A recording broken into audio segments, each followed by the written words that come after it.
Shavua Tov. Nous sommes cette semaine dans la paracha de Nitzavim qui se lit en généralement toujours avant Rosh Hashanah. La Gemara nous raconte qu'il y avait une fois un maître du Talmud Rabbi Yoshua ben Levi.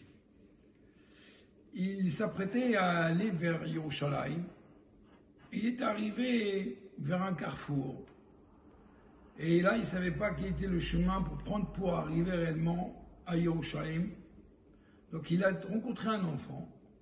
Un enfant lui a dit, ici c'est un chemin court mais long, et par l'autre côté c'est un chemin long mais court. Rabbi Yoshua ben Levi, il a choisi le chemin court mais long.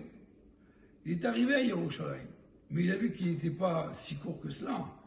Il était court certes, mais il était rempli d'embûches. Il est revenu voir l'enfant, il dit « Pourquoi tu m'as dit que ce chemin était court mais long ?» Il n'était pas si court que cela. Il lui dit qu'il était court mais long, mais un chemin long mais court. En d'autres termes, il y a deux manières de servir Dieu.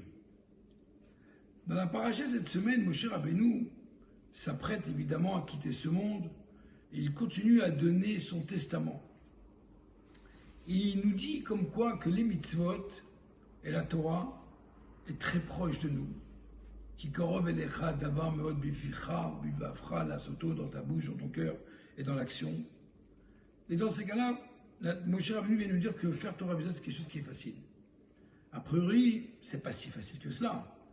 La nature de l'homme, de l'humain, est d'être attiré vers les désirs, les plaisirs de ce monde. Il n'est pas attiré vers la spiritualité, la Torah et les mitzvot. Alors c'est vrai, Moshe Rabbeinu parle ici plutôt dans le cœur de chaque juif. Torah et mitzvot, c'est très proche. Mais le verset ne parle pas uniquement qu'un juif doit être proche de Dieu dans son cœur. Un juif doit être également proche dans l'action. Alors vient, en réalité, le verset, l'histoire de cet enfant qui dit qu'en réalité, il y a un chemin court mais long, un chemin long mais court. Le chemin court mais long, évidemment, chaque juif, il a en lui, il a le cœur, vers Akadosh Baruch Hu, des sentiments.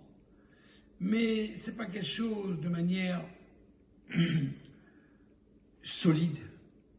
C'est quelque chose qui peut partir par rapport à nos tempéraments.